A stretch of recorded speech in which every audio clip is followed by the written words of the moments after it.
Welcome to the GameRamble video review for To Be or Not To Be, narrated by me, DarkCloud. As always, the full text version of this review can be found on the GameRamble website linked below. The TLDR for To Be or Not To Be is that it's a faithful recreation of the original book by Ryan North, only enhanced by the Gamebook Adventures Engine from Tin Man Games.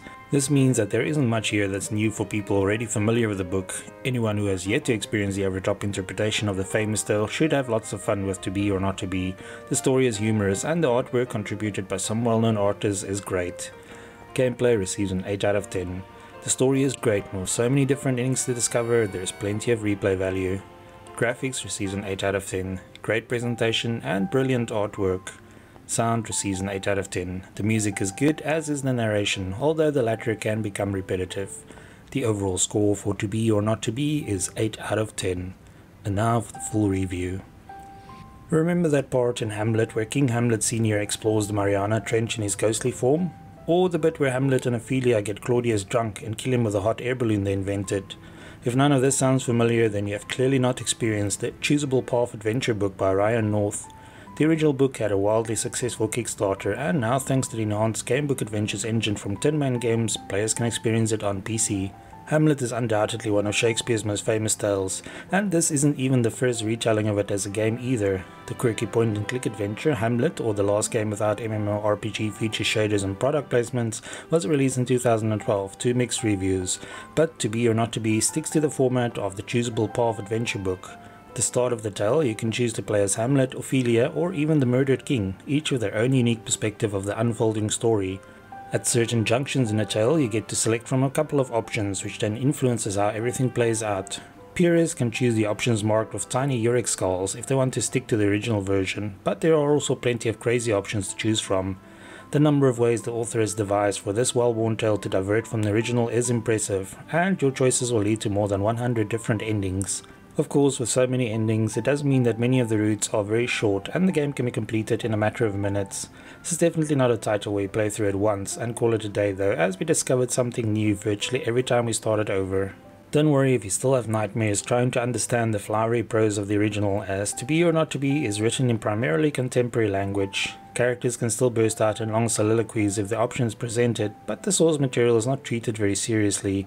The humor is without a doubt the best part of the game, although it might not be to everyone's liking. The story plays out in the second person, with a very sarcastic narrator who won't hesitate to criticize your choices. If you persist in making stupid choices, the narrator will let you know in no uncertain terms what he thinks of your actions. The game also delights in pointing out how illogical and ridiculous some aspects of the original tale are, especially regarding Ophelia, who is portrayed as much more intelligent and strong-willed. Since the game stays true to the book, you are pretty much restricted to reading or selecting from a couple of choices to advance the story.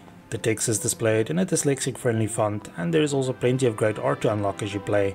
Instead of one artist doing everything, To Be or Not To Be is filled with drawings from Alex Thomas, Anthony Clark, Brian McLaughlin, David Hellman, John Campbell, Matthew Inman, and many others.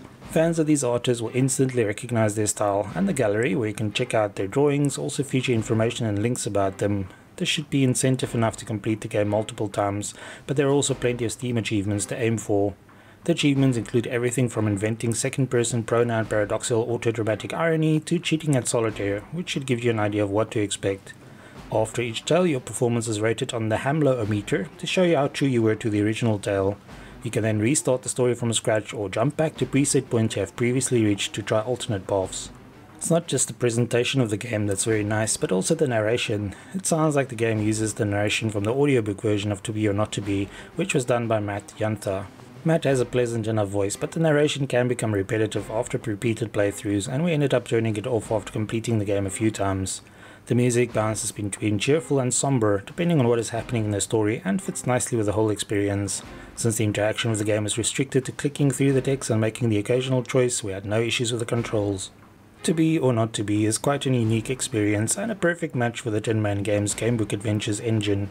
The amount of pop culture references and contemporary dialogue will horrify staunch fans of the original prose, but everyone else will get a good laugh. If you have already read and reread the original book multiple times, it's probably not worth buying the game version, but everyone else should definitely check it out. It might not be a game in the traditional sense, but it's very entertaining and will probably keep you busy for far longer than expected. Thanks for joining me for this PC review for To Be or Not To Be. Remember to like, subscribe and share. Until next time.